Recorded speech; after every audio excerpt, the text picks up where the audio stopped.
Fans, next time you need tickets to a game or concert, head to StubHub and discover why millions of fans make it their go-to site for finding great seats, even on the day of the event and even if it's sold out. The only question is, where do you want to sit? StubHub! The BS Report is a free-flowing conversation that occasionally touches on mature subjects. First of all, this is the BS Report with Bill Simmons. It might be cool, I don't know. And if it's not, I don't care. The BS Report with Bill Simmons. Bill Simmons works for ESPN. He's also named the Sports Guy, and he writes a comical sports column. He must be a popular dude. The BS Report. It's got a real dirty sound, like a rusty steak knife cutting through a well-aged steak. Now. Here's Bill Simmons. Hello, this is Chuck Klosterman, and this is the BS Report. Obviously, I am not Bill Simmons. My initials are not B or S. He is in England right now, covering the Olympics. Probably, could not do the podcast because it would be too loud. There would be too many lorries backfiring. So they asked me to do this a little bit. So I'm just gonna fill in here. I'm not replacing Bill. I'm just sort of like, it's like he's Johnny Carson and I'm Joan Rivers. So because this is the first one I'm doing, I was trying to figure out who to ask on, and I decided to ask on another Grantland person, Alex Pappademas, who, to my knowledge, has not done any of these podcasts. Alex was, I guess, you're here with us now, right? Can we hear you from California? I am here. I am here in Los Angeles, California. Where are you sitting? I'm sitting in. I have sort of a cave-like basement office / recreation area, which is mostly, it's like a storage room. But it used to be a recording studio, and I should have just dragged the phone in there. I have a storage closet that still has that eggshell. Yeah, it would seem like absorption. We would have great audio quality if you were in your basement, which is actually a studio. Yeah, but I mean, it's not about fidelity entirely. I mean, it's more about sort of, like actually capturing the moment. The energy out here in this area is a lot better, whereas the energy in that room is bad because there's more coats. Coats taking away from the power. Well, hey, just in case, if you're listening to this and you're saying like, Alex Pappademas, I'm sort of vaguely familiar with him. If you read Grantland, you probably are very familiar with him. But just to sort of say, kind of tell me if I get this right, okay? Now, you start sort of at inside.com when you were like 13 years old, right? You were like Audie 12. Murphy or something when you were doing this? Yeah. I celebrated my 13th birthday there. There was a clown. And the inside.com, if you're not familiar with it, many people came out of that sort of primordial sort of internet stew, right? I mean, it was like Kurt Anderson, David Carr, the New York Times, Craig Marks was from there. There were a whole bunch of people. A lot of great people either started out there or passed through there. I was the sort of the kind of the like least great person on staff for a while, and then they subsequently, I think, some more new people came in. Yeah. And after me, but yeah, it was sort of like, it was the sort of the Grantland or the you can't do that on television of media, something like that, where all kinds of like a young Alanis sort of moving through that space. And then from there, like, okay, you were there for the launch of Blender, correct? Yeah, I was present for the creation of Blender and for all those those conversations, and then all the conversations about the launch of Blender. All the conversations about all the how were we going to tackle all of these things, like the arrival, how are we going to sort of handle the arrival of Alicia Keys? Yeah, okay. All those things. So then from Blender you went to Spin. You were the reviews editor at Spin for a handful of years. That's kind of where we met. Then you went to GQ for many years. It seems like 6 maybe. Forever. It was like 6 or 5, 6, something like that. Kind of you were a senior writer there, kind of a profile writer. Then you went to the New York Times Magazine for about a year. Yeah, I mean, well, I went to my house after that, and I was writing primarily for the New York Times Magazine during that time. But people are like, oh, what was the New York Times like? It's like, I have no idea. It was far. That was, and it was sort of, I was in that building like 3 times. But I did sort of, I had a year where I was writing for them. And it was the year, I think, where my sort of what I did for a living was sort of most explainable to like my parents' friends, where they totally got it at that moment. Like it was like, the New York Times Magazine, of course, it comes into, every home in the country. What are your parents' friends like? Well, it depends. I mean, my mom is like, she has my mom has some friends who are a lot older than her, which is interesting. You wouldn't think that. You think of sort of like, after a while, like people are just a certain age and like they're just sort of friends with people their age because everyone's old. But when you get old, though, every age is the same. Yeah, but I think there's a difference. Like they go home, they have to go to bed at 9. Like that kind of. Oh, thing. they're like that old? Yeah, no, I mean they're elderly. They're literally elderly people. They. Yeah. Okay. Wow. Well, she is. I guess that's. I'm glad that she's in touch though with the past though. That I think reflects well on her. I mean, they're very, very sprightly elderly people. I don't want to miscategorize them as sort of, kind of doddering. Like they're playing badminton up until 9. Then yeah, but it was one like you just see it in certain moments. Like at one point, and I forget why, but they were there at Christmas. My mom's friends, Sally and Spence, and somebody, I guess my mom sort of gave me a bow tie as a gift, like a sort of a gag gift, like it's sort of, I don't remember. It was a reference to, it was a callback to something like, oh, haha, here's, we were Paul just talking Simon about this. Or something. And there's a bow tie, and Spence was like, you could pull that off. Like there's a very, you could just tell, like it was at one moment he was like, well, hey, why not? Like, just go down to the soda fountain, like and just sort of do that. Like, well, so you just see little differences and everything, but like, they were pretty hip. Like they were fun to like watch the Oscars with, and they'd usually seen more movies than I have. Well, there are many reasons why I asked you on today. One is because I just think you're an incredibly interesting person. Another is that you're a very difficult person to get on the phone, and I thought that you would actually return the call if we were being taped.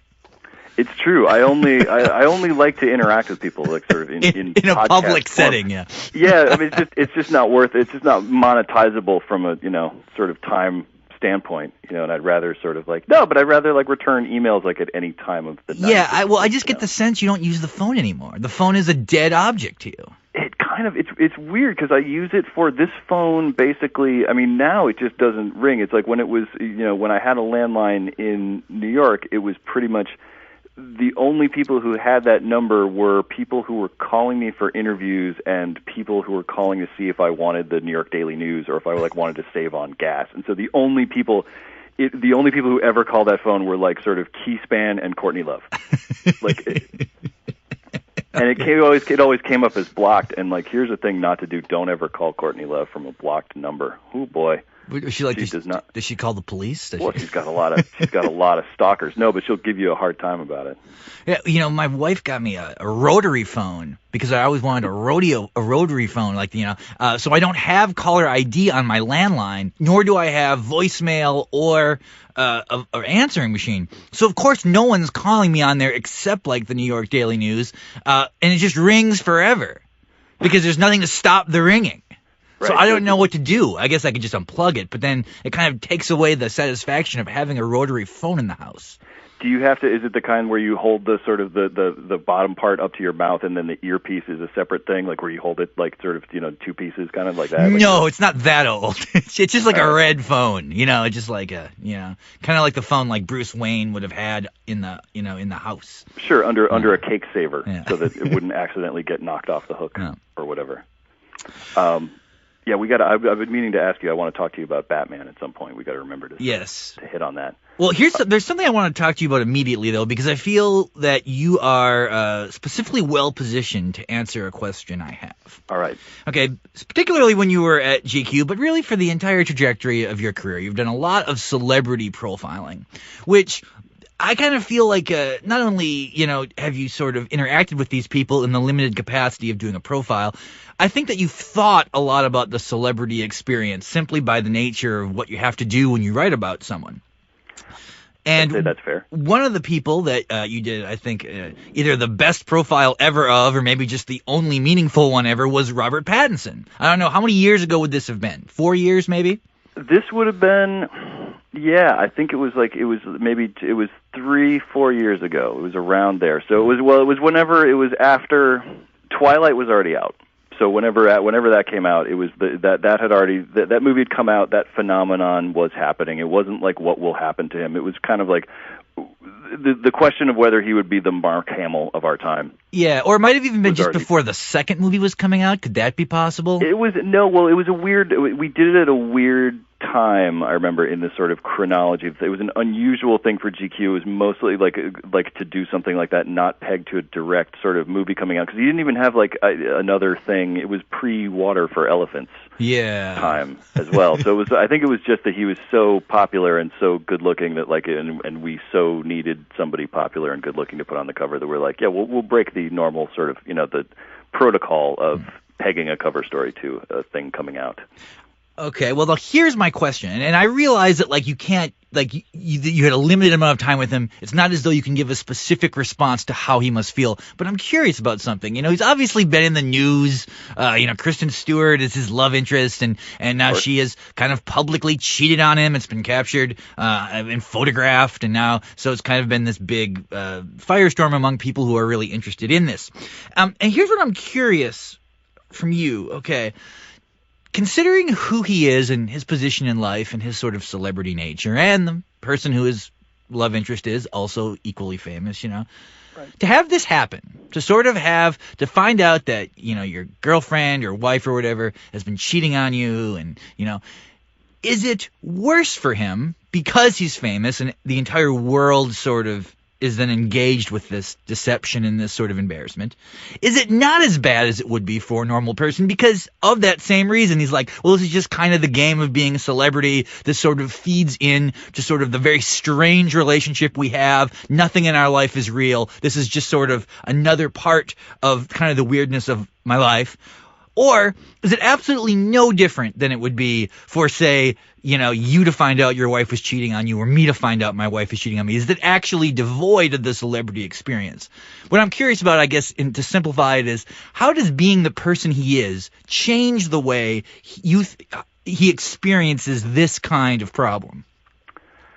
Well, I mean, you have to deal with, I guess the first thing, it's sort of like, it's almost a wash, right? Because you have to deal with sort of having this out there in public and having this sort of happen very publicly, and sort of, something that you would prefer, most people would prefer to sort of keep to themselves, because it's, on the base level, it's embarrassing. You feel terrible, like you feel like you feel like an idiot, and you've been fooled, and you've been, cuckolded and everything. But then at the same time, like, it's the best possible way it could come out for him, because, I mean, just to be very cynical about it, like, it's not like he needed this, but like every woman in the world now is going to feel so bad for him, and like it's just going to sort of like, it's all going to, like, the amount of, like, I don't know, there's any number of words that I could use, but the amount of sympathy, affection that will be sort of afforded him as a result of this happening, and this sort of happening publicly. But is he conscious of that, though? What I'm saying is that is true. I mean, it does seem that if it was a purely cynical look, that if he was looking at his life only as a vehicle of his career. Right, of course, that's where I went. Yeah. So, but I mean, in the little time you spent with him, and like I say, I know that you don't understand the dude just because you hung out with him for 2 days or whatever. Oh, but I do. I do. We do. You understand. You basically do. I disagree with you on this. I totally disagree. We've talked about this before. I feel like I never really know these people in any meaningful way outside of whatever it is that they are trying to promote, even if that thing is themselves. But you feel like you sort of do have a sense of what he's like. Well, not necessarily. I mean, like, not always, but I feel like with him, I feel like when I met him, and I could be completely wrong, but like, I feel like when I met him, he actually sort of, he was not yet, they were all sort of like, not really, the media training wasn't really taking, or it hadn't really taken yet. So he said all kinds of things in that conversation with me that were just sort of like, that had the publicist been sitting right there, she would have been like, okay, so let's change the subject, let's move on. Like, and he was very sort of unguarded. Like, I don't know that he really had a lot to say, because he sort of, nothing ever happened to him, and then Twilight happened to him. Like, he was a kind of unremarkable, sort of vaguely arty dude who kind of wanted to be an actor, and then suddenly he was this, gigantic movie star. So it wasn't like there was a whole lot to talk about necessarily, but like, I believe that, I believe that I got a pretty good sense of him in that moment. Okay, so how sad do you think he is right now?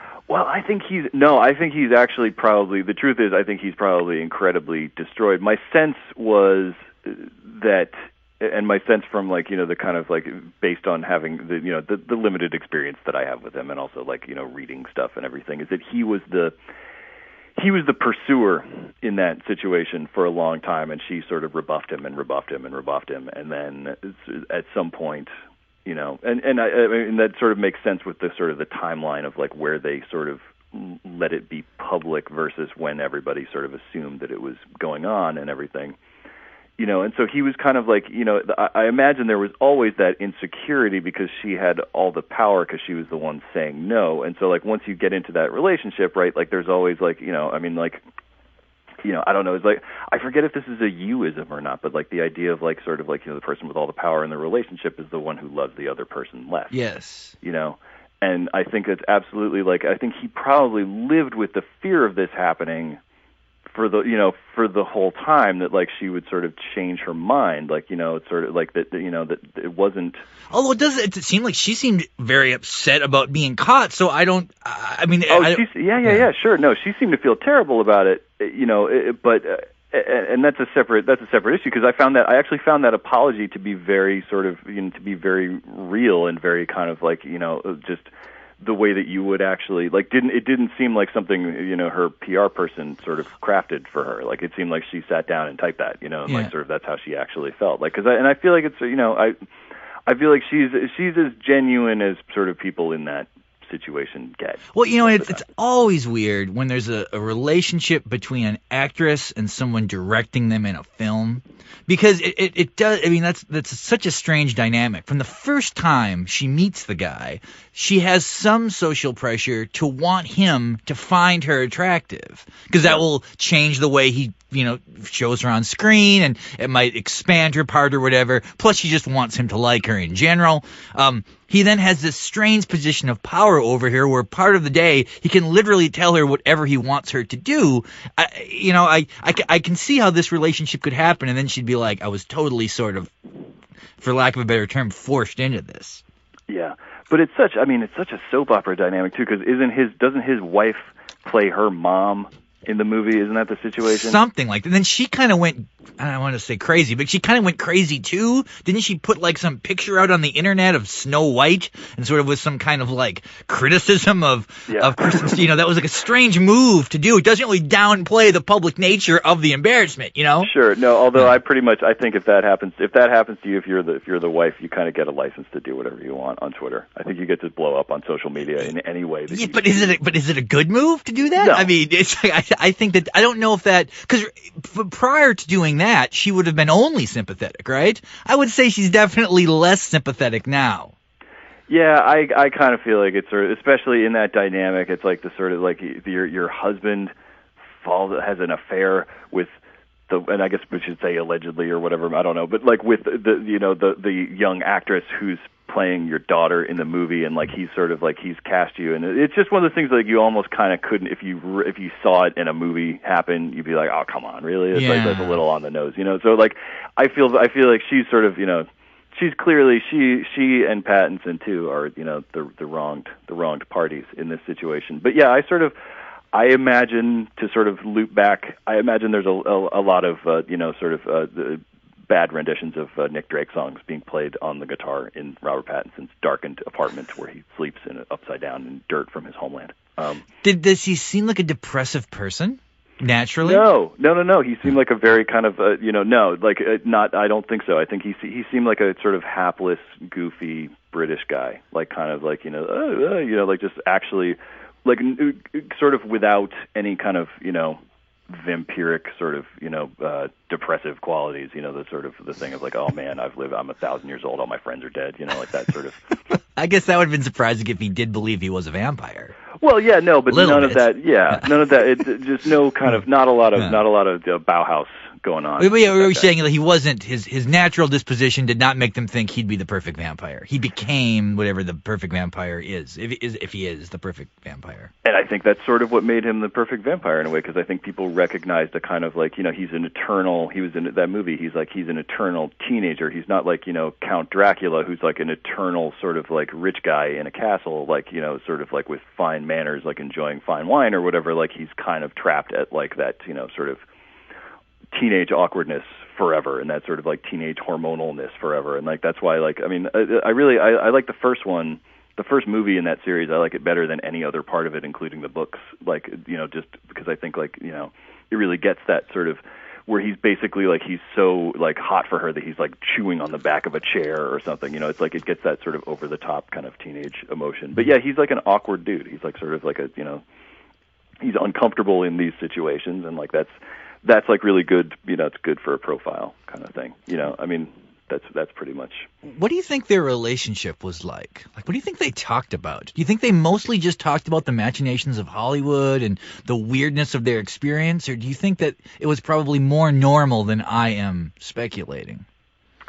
Yeah, I think, I mean, it's weird because they both, I said he seems uncomfortable. He just seems like someone who's uncomfortable in the world, sort of making his way, whereas I think she seems like she's overtly uncomfortable with a lot of the job requirements of being sort of a famous actress at that level. Kristen Stewart is, in a way that I find sort of that makes me like her. Like I'm sort of, when she's like rolling her eyes at award shows, it's like, what else would you, if you had to sit through the Golden Globes, like in the audience, I mean, like it's sort of like, it'd be torturous. But yeah, so I don't know, but I imagine they probably don't, like, we probably think that celebrities talk about being celebrities way more than they actually do.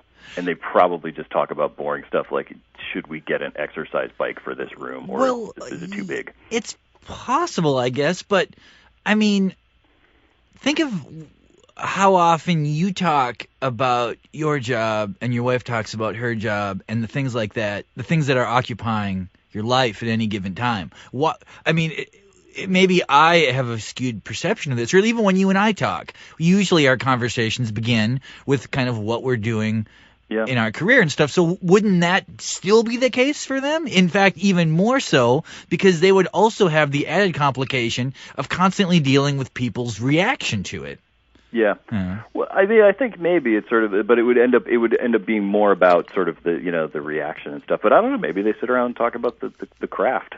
I mean, of acting, not like like witchcraft. Not I thought the movie The Craft. It'd be like, if anybody ever finds out how much better this movie is than the Twilight movies, like, we're so screwed. Yeah, no, I'm not sure. I mean, that's what we can't know. You can't really, you can't ever know like what really kind of goes on in between them. But yeah, I don't know. For some reason, I just picture them sort of like, furniture shopping and like having a hard time sort of deciding on a couch and like having like, a fight about the couch that's not really about the couch. I saw them just, like a lot of sort of, it's a lot of like they reminded me of like, there was a couple that I knew in high school who were sort of like the Robert Pattinson and Kristen Stewart of my high school. And like they were constantly like sort of like, she was always in the corner crying at a party, or like someone would be sort of like, one person would stomp out of like a study hall, like sort of like in some kind of thing, and like we all sort of like watched this go down. And it was always like, it was these very sort of like, performative kind of public sort of, they were working things out, and then they would fall back in love and be like sort of, like making out in the hallways and everything. And like that sort of, but they were sort of essentially unknowable. Like you didn't know kind of like, what actually went down. Yeah, well, it's true. Celebrity culture kind of starts in high school, because there are people in high school who are like celebrities within Yeah, and I mean, that's that where the world. cliche of like Hollywood high school with money, it's the same thing. But it really is that, it really is that way. And like, it's sort of, like, it's not just the class aspect. I mean, like I went to a small high school and there wasn't a lot of like, people use that to refer to like, oh, there's the jocks and the sort of the the nerds or whatever, or the people, the underclass and the overclass. But it's really more about like sort of how that celebrity thing plays out, and it's like, oh man, like I can't believe like this guy came to to this thing, You know, like it's sort of like when they're sort of like crossing that line. And yeah, there are people who you were just you kind of like idolize, and you're like, I couldn't even imagine what that dude's life is like. And you're both 17-year-olds, and you live at your parents' house. Like it's not really that hard. But in that moment, they seem just like golden, sort of magical people. It's weird. And they're and kind of like. Excitingly sort of like dirty in that way that sort of, both Pattinson and Stewart kind of seem like sort of, And what do you think you were so intrigued by? I'm talking about at the high school level. Like, what did you imagine that you say you can't imagine what their life was like? So what was the qualities they possessed that made them interesting to you? Because I suppose, who knows what they're doing now, these people. They probably will not, they might not have been as interesting as you thought. But why were they interesting then? Well, I mean, in the base level, it was like, what are they fighting about? Like, what could they possibly be fighting about? They have it all, like they have all these, like, they're the coolest people in school. Like, I think like I think the guy was like in a band, like in sort of like a kind of like dirtbag metal band or something, like a sort of three-piece, like a Melvins kind of a situation. And like it was just, and like, but it was very sort of like it was that thing that you sort of see where it was like with her, it's like she did have that sort of like some of that like performative uncomfortableness in the world, that like I want to say she was an actress. I don't remember, I think like I'm not positive.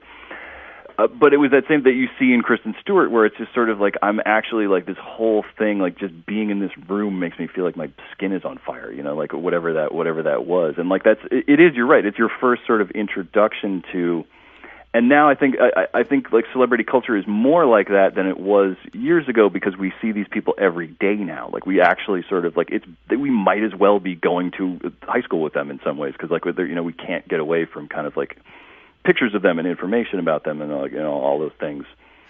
It is interesting though, because doesn't it seem that when we say celebrity culture now, that's different than saying someone is a celebrity? Because like Philip Seymour Hoffman is a celebrity, but he's not really part of celebrity culture. Yeah. When we say celebrity culture now, we mean a specific type of person. And what would you say are sort of the unifying qualities of the people involved in that world? Well, I mean, well, for one thing, I think you have to be constantly sort of like feeding that machine in some way. Like you have to be sort of like you have to be generative. You want to be part of it. Not necessarily. You don't have to want to necessarily, but it's like it's like Philip Seymour Hoffman like goes out and does interviews, when he's got something to promote or something like that. Oh, but yeah, well, that's part of being a celebrity. But if somebody was either bemoaning or even complimenting the idea of celebrity culture, I don't feel like he's in the equation. I don't feel like Joan Allen's not in the equation of that. It doesn't seem like there seems to be a certain kind of person who we mean, and we instantly know what it means when someone brings it up. It always means reality stars, for one. Yeah. It means, I guess, actresses and actors who make movies aimed at young people. But like Jennifer Aniston now, how old is she? She's still part of this. Right. Well, that's different because that's just sort of that's a storyline that they will stay with forever. That's one of those things. Like she's going to be like a Liz Taylor, where they're just going to sort of like anything that happens to her from now on. Unless unless she goes into seclusion, like absolute sort of moves to an island and changes her name and like fakes her own death or something, like we're going to sort of, we will have Jennifer Aniston information like for as long as she lives, and probably after that, like we will, there will still be stuff like coming out. That's just one where it's like, certain people are just kind of on that, like they're not, okay, in the essence of that thing, so that's part of it, but yeah. I guess I have a somewhat difficult question, sort of just related to this Jennifer Aniston thing. I asked, I'll see what, interested how you respond to this. Okay, of the 6 friends, okay, on the TV show Friends, how many of them have had a successful career post Friends? What number? What number of the 6? I mean. Well, okay. It depends on your definition. Some people would say 5 or 6. I think some people would say 1 or none. I'm curious what you would say. I mean, like like creatively successful. If you say like any form of success. I'm going to you define what that term means. a successful post-Friends career? All right, in the most sort of like brute logic terms, so the sort of like are they or are they not sort of like, you know, creating kind of things that people want to see and everything. I would almost say zero. I guess sort of like people are still sort of, but the thing about Jennifer Aniston is that they're only, I mean, like I saw that Bounty Hunter movie and it was terrible. You know, like, and actually I can't call that sort of like even that. And she's obviously the most famous one still, you know, and like they're all sort of like still kind of like getting, you know, employed.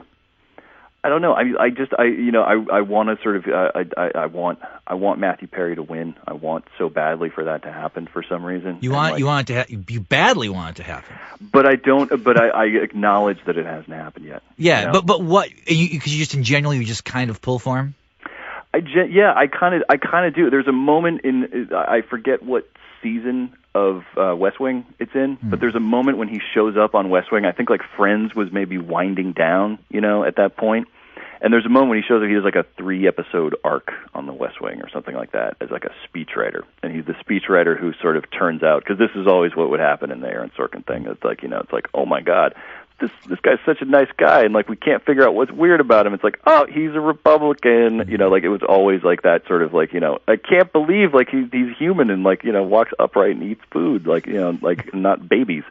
Like, and like he was really, it was a cool little arc because you just sort of imagine him just kind of like sliding in there. It was like when it seemed like Dave Grohl was going to join the Heartbreakers, you know, like it sort of like, it was like, oh, that's kind of cool. Like that's sort of like that, you know, transition is happening. And like, it kind of like, it started there more than it did with like Chandler. It's not out of like sort of, oh, like, you know, I imagine that he's Chandler and I love Chandler and I want Chandler to succeed. Well, I guess because success is a tough word in this case because that television show was so popular. I mean, if you look at it from like, as a creative venture, it would seem like, you know, I mean, like I've been watching that show Episodes. I've been watching a little bit of that Matt LeBlanc show. Yeah, I saw the first season of that. Go ahead and say what you're going to say. And then, well, you know. I mean, I feel like he's having a pretty interesting post-Friends career, although it would be inaccurate, I guess, to say it's been super successful. But he certainly seems by far the most aware of what that experience will sort of reflect on him forever. Like, he doesn't seem to be making any attempt to distance himself from that part of his life, where the other people seem to be more interested in doing so. Yeah, he's doing kind of a Curb Your Enthusiasm kind of. It's an attempt to sort of create that kind of a thing where you don't sort of like, you know, where you sort of like kind of steer right into. Well, but I mean, it started with him trying to do a spin-off of the same character, right? So yeah. So from the day the show ended, he was still sort of like, I need to continue this sort of extension of, you know, this character that either I have made up or is mostly me or whatever, you know, it's like. Yeah, he was the one who's like, yeah, I'm not going to sort of try to, because they've all like, I mean, you know, like, but yeah, and then the Episodes is very much like I am playing a sitcom actor who was on a, you know, sort of like he was on a successful sitcom, right? Like that's his background. Is he like? No, he was on Friends. Oh right, he's Matt LeBlanc. He is himself. Right. Yeah. No, he's like it's weird. I watched this and I kind of don't, but yeah, he's evil Matt LeBlanc. He's like jerky Matt LeBlanc, and so like that's a way to sort of like that's the Curb Your Enthusiasm thing where you sort of like you play, you know, like a kind of like, you know, like a dick version of yourself basically, and like you kind of like, you know, steer into that. Well, tell me, has any member of Seinfeld had a successful post-Seinfeld career? I mean, obviously, Michael Richards has not.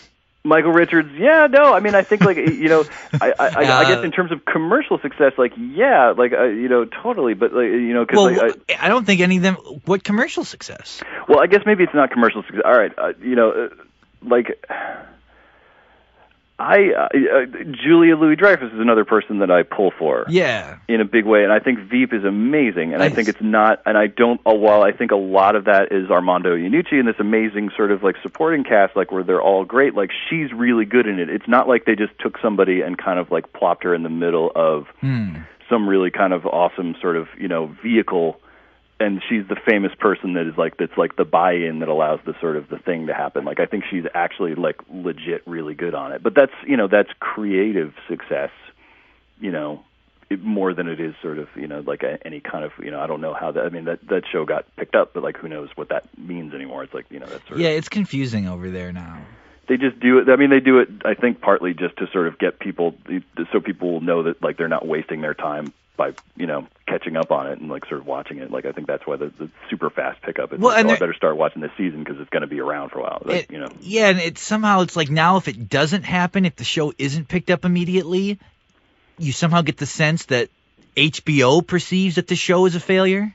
Right. Well, they created this thing where it's like everybody gets the after 2 episodes sort of pickup, and it's like when it takes longer than that, you're like, oh man, we got So yeah, I don't. That's I'm trying to think if there's any sort of real any friends that I'm shortchanging. I didn't see David Schwimmer's movie that he directed. But it would seem as though that I would not say his.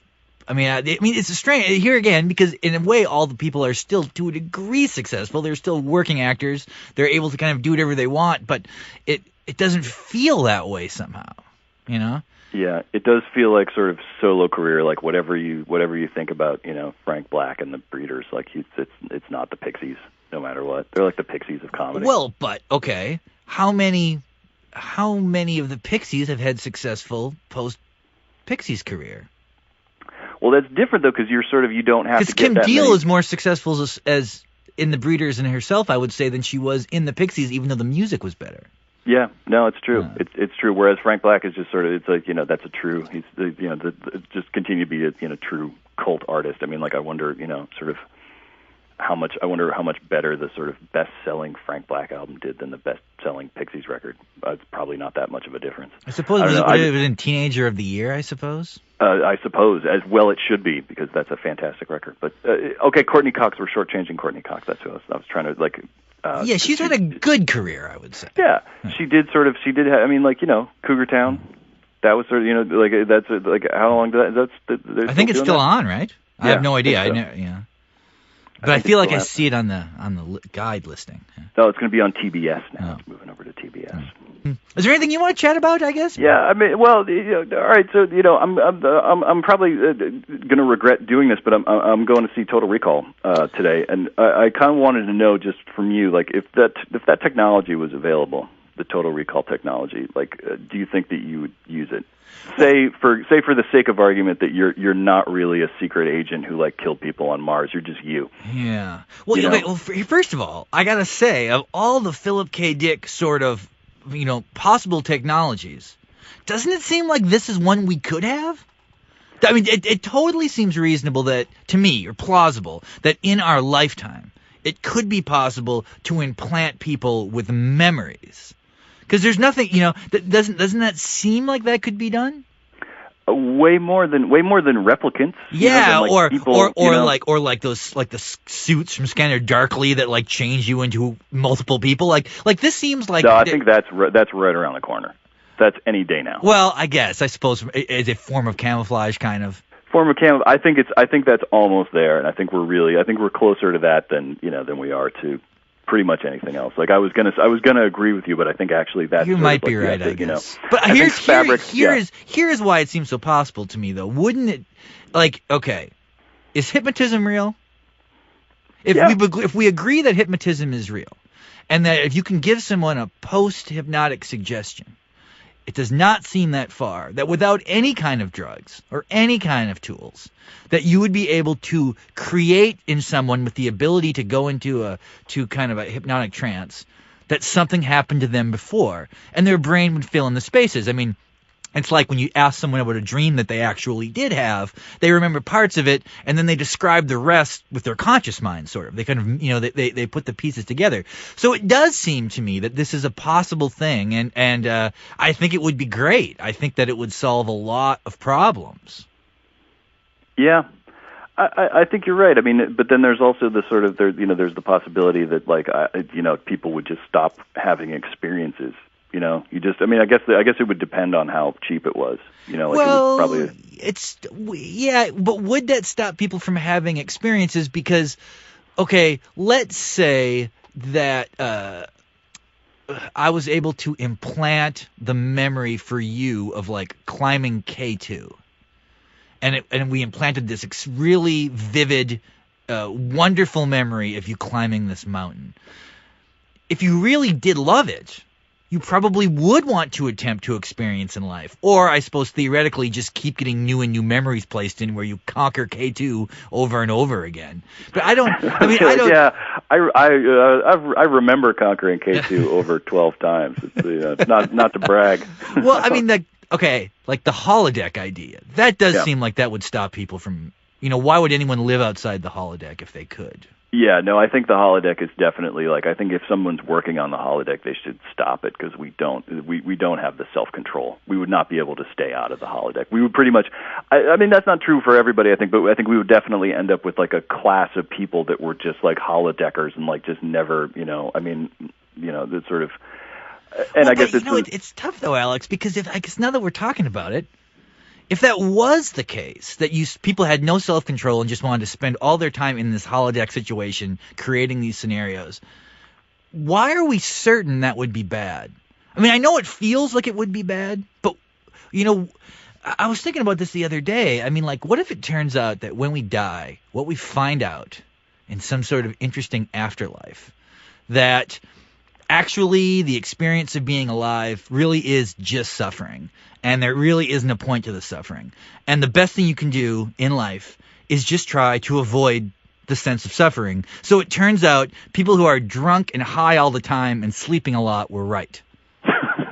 Wouldn't that be hilarious if we found that was the case, that actually that is... because we don't know. It could be that life has a real meaning. It could be that it has none. And if it turns out it has none, and the only goal sort of is not to suffer, those are the people who are right. Yeah, I mean, those people they're ahead of the game, and that you get to those people. Those people. When you get to the next stage, and then it's you didn't do that. You should have. You cost yourself a lot. You spent a lot of time for suffering for nothing. So if it turned out that this was the case, that it doesn't really matter if we experience things or not, it would, I'm not suggesting that. I'm just saying it's one possibility. Then I don't know if it would be bad to have memories implanted into you, even if that's all you ever did. So what you're saying is that if life has no meaning, then the simulacrum is just all good. It's cool. But that's a big if. It's a fairly large if. Well, it's a gamble. Know. It's a real gamble to take. Yeah, I mean, decide that life is meaningless. So you're gonna just try to sort of blow your mind every day through synthetic means. Pushing that endorphin button just all day long, the mouse pellet button for sort of everything is cool. I mean, it's weird. I think I'd have a hard time. I mean, the William Gibson thing is that all these technologies are already here and we don't really recognize it. That these things have arrived, and in a sense, isn't the internet basically the holodeck? It's sort of the idea of a virtual world that you could go into and walk around is the thing that they got wrong in the conception of what sort of a virtual reality would be like. But this thing where we have all these friends that we've never met, that's sort of, that's how that actually manifests itself in life. We're not, nobody's working toward that thing where we're on the Tron grid because we don't have to. Yeah, it's almost sort of the initial conception of it couldn't get around the physicality of life. Yeah. So it couldn't avoid the idea in that kind of initial idea of it, that we were so tied to the physicality of being alive that it's any sort of alternative reality would have to include that. But maybe it doesn't need to. Well, it's also how do you represent that in, sort of fiction, but especially movies. You have to sort of, it's not exciting to watch somebody kind of type or whatever. So you need to have it's why there's way more sort of floating touch screens in in movies, just because you need to see what people are doing. You need to sort of have Robert Downey Jr. needs to be able to do something physically dynamic as he's sort of designing the new Iron Man suit, when really he'd probably just be sort of typing something, figuring that out, plotting, with a 3D printer. Did you say you want to talk something about Batman? I kind of I always just enjoy discussing these things with you because you don't really come from, I've had 10 million conversations about these movies, like, with my sort of like my kind of more sort of like core sort of, nerd friends who like have, all these kinds of things. And I was like, unlike knowing, me, your very coolest friend. Yeah, the super cool guy. Cool. You're basically like, you just are taking a break from like being on the corner, like flipping a switchblade in the air and like, all of those things, like with your leather jacket, to like come inside and do a podcast. And like, so I kind of want to know, like, but like we've got, the two this summer, like, I don't know, like, and, it's going to fall apart if you haven't seen both of them, but I saw Batman and I saw Spider-Man, and I have not gotten to talk to. Well, I've seen Batman. I'm probably not going to see Spider-Man. I didn't like the last iteration of that film series, and it seemed really fake to me. Well, if you didn't like the last iteration, I think you should check this one out. I think they've got some surprises for you. They have some really interesting new ways of having the same things happen to a different guy. Well, there was something I wanted to ask you about Batman, though. I mean, I know it's so easy to do this, to be like, well, this is the plot point I wanted to pull apart. But there was one thing about the movie I didn't understand. Okay, and if you haven't seen Batman, you might not want to listen to the next, 2 minutes or 3 minutes of this. But okay, so when Christian Bale is in like the underground prison, the prison pit, okay, the weird sort of mind twist to this prison is that you have the ability to potentially climb out of it. So you always have a glimmer of hope, and that really accentuates your desperation of being trapped. Yeah, and you can see the sky, you can see the open sky, and it's mocking you from. So they put a rope on the guy, and he has to climb this wall, and then jump to a ledge, and then continue climbing out. And eventually Christian Bale does this. But I noticed something when he does this. There is rope on top of the opening, at like the lip of the opening. And if you fall when you're trying to jump, you don't hit the ground. It's like a bungee cord. The rope catches you. Why wouldn't anyone consider using the rope to climb out? Well, don't they use the rope? I thought the point of the rope is that it's sort of, you're tied to this very long rope. But you have to. I think it's like the making the leap, right, from the ledge, from the one thing to the other, and it's not until he does it without the rope. It's like a sort of it's a Star Wars, like, put the blast shield, like, do or do not, there is no try, like, you can't sort of. Okay, but here's what I'm saying: you jump for the ledge wearing the rope, and you fail. You're then hanging from the rope, which is attached to the top of the prison opening. Right. You could then climb the rope, could you not?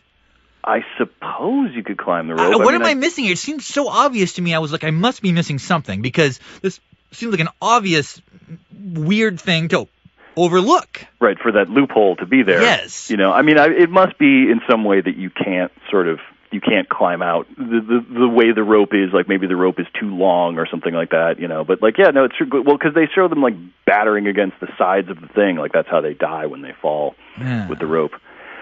Yeah, I don't know. That's a good question. I mean, I suppose, did you really like the Batman movie? I thought it was good, but the second one was better. And I guess it's a very conventional sort of response. No, it's true. I thought it was weird because there's a lot about it that I liked. I thought Anne Hathaway was great. I think there should be 3 giant Catwoman movies.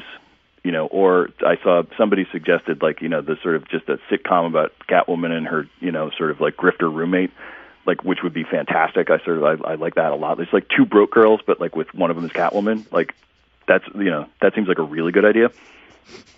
But maybe like the Catwoman in Apartment 2B or whatever that exactly. is. It's like, and then it's like she's trying to balance, like, she's dating guys and they're losers, and like, she has to not steal their money, even though it's a lot of that is sort of like, it's interesting to me. Yeah, I thought it was weird. It's sort of like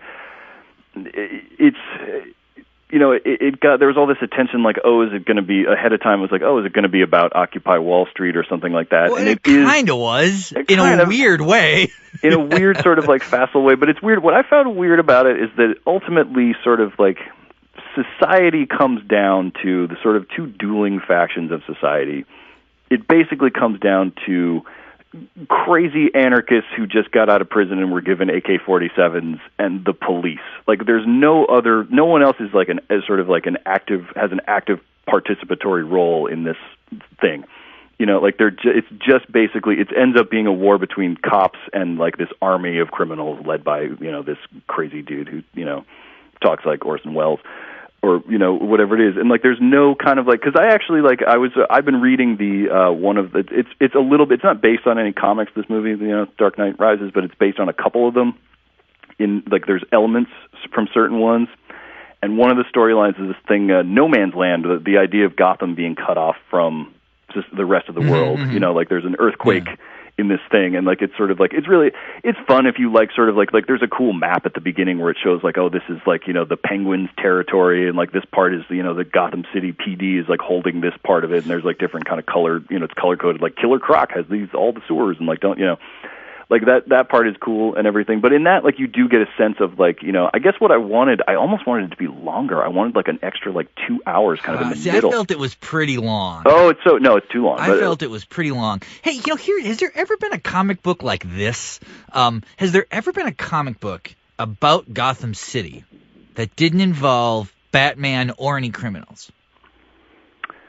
Well, no, because what would it be? I mean, it would be like life in Gotham. Small business owners. Yeah, I think it's because you say like that kind of has this weird binary element where it's like everyone's either like like these anarchists or like but like I've always got the sense that for the average person in Gotham City, it would have been a pretty weird life. There's an inordinate number of super creative criminals. Criminals who are really into sort of the theatrical side of their crimes. Yeah. And then you got to kind of trust this other guy, this vigilante, who like, maybe you like him, maybe you don't, that's kind of unknown. The police department's pretty inept, I think.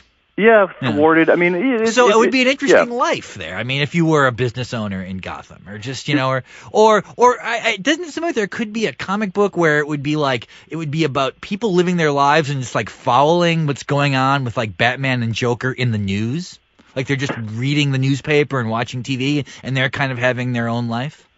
Well, yeah, I mean, it would be a bad place to be in. Like, certain businesses would be unusually sort of high level of danger, like being a sort of a jewelry wholesaler would be really kind of a bad idea for that. It would be a tough place to do that in. It would be like, and if you did it successfully, you'd be like, yeah, no, it's no picnic. It's a tough racket. Jewelry wholesaling more than usual. You really because you're just constantly sort of getting robbed by Mr. Freeze. If I was a citizen of Gotham, I would be extremely skeptical of any new business in my neighborhood. Because the one thing that I love about that sort of scenario is that like the criminal always had some obligation to sort of have a genuine business fronting their criminal activities, and it had to be vaguely tied in to what they did. Like the bookworm had to like hide out in a bookstore, and like didn't the Penguin have like an umbrella factory? Like anytime there would be a new business in my neighborhood, my first thought would be like, well, what's the possible criminal extension of this? Like if there's a new bakery or something, I'd like, is there somebody who's going to try to bake us all, to death or whatever? Into a giant pie, yeah. Something like that. It's like, look, I'm not asking, I work in a bakery, I'm a bakery sort of, I'm an apprentice. I'd like to have my own bakery someday. In the meantime, I'm working with this guy on this gigantic pie with a hook hanging above it, like the size of a man, like that we could maybe dip someone in a giant pie and bake them. But I don't know about, I need to make money. I have a kid. And okay, Metropolis, that's like in Illinois, right? That's like Chicago. There's two different, Gotham is lower Manhattan and Metropolis is upper Manhattan, or it's Chicago versus New York. Although it's weird because didn't obviously, you once tell me that Gotham is Metropolis at night? Oh, that's the other. There's different sort of, depending on who's kind of categorizing it and everything. Like in the ones that I'm reading now, like there's the idea that like it's somewhere, it's probably on the eastern seaboard. It's like maybe sort of where Boston is, but like there's not, it's like Springfield. They never actually sort of tell you where it is. But like Metropolis is a lot sort of cleaner and brighter and like doesn't have anywhere near the, it's like Chicago, right? Street crime kind of problems, whereas they have more kind of like a guy, it falls out of the sky in a meteor and like a bunch of buildings get knocked down and everything. But in general, So in the reality of Batman, does Metropolis exist? Yes. And Gotham exists simultaneously.